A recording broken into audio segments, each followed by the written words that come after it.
હવામાન વિભાગ દ્વારા આજે અમદાવાદ, ગાંધીનગર સહિત રાજ્યમાં સાર્વત્રિક વરસાદ છે તેની આગાહી કરવામાં આવી છે। એવામાં પણ અમદાવાદ, ગાંધીનગર સહિત દક્ષિણ ગુજરાતના જે જિલ્લાઓ છે તેમાં ભારે વરસાદની આગાહી કરવામાં આવી છે ને ત્યારે અત્યારે અમદાવાદમાં ભારે વરસાદ છે તેનું આગમન જોવા મળી રહ્યું છે। ત્યારે મહત્વની વાત છે કે રાજ્યભરમાં છે તે સાર્વત્રિક વરસાદની આગાહી હવામાન વિભાગ દ્વારા કરવામાં આવી છે ને ત્યારે અમદાવાદમાં વરસાદનું આગમન છે તે થયું છે। ત્યારે મહત્વની વાત છે કે રાત્રે પણ ધીમી ધારે વરસાદી છાંટા જોવા મળ્યા હતા, પરંતુ સવાર બાદ ભારે વરસાદ અત્યારે જોવા મળી રહ્યું છે। કાળા ડિબાંગ વાદળો સાથે વરસાદ છે તેનું આગમન થયું છે। ત્યારે નવસારી, વલસાડ, દમણ, દાદરાનગર હવેલી, નર્મદા, ભરૂચ, સુરત, ડાંગ, તાપી, અમદાવાદ, ગાંધીનગરમાં ભારે વરસાદ છે તેની આગાહી કરવામાં આવી છે। તો 19 ઓગસ્ટથી ભારેથી અતિ ભારે વરસાદની આગાહી છે તે કરવામાં આવી છે, જેમાં પંચમહાલ, દાહોદ,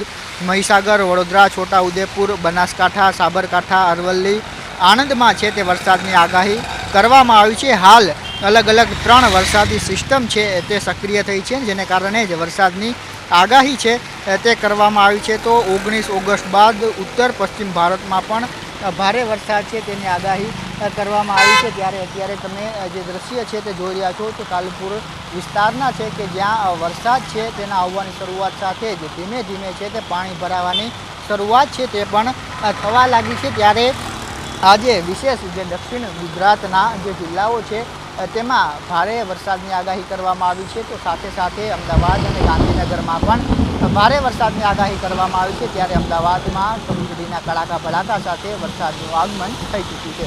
કેમેરા પર્સન સુરેશ રાજપૂત સાથે જયેશ ચૌહાણ, ન્યૂઝ કેપિટલ, અમદાવાદ।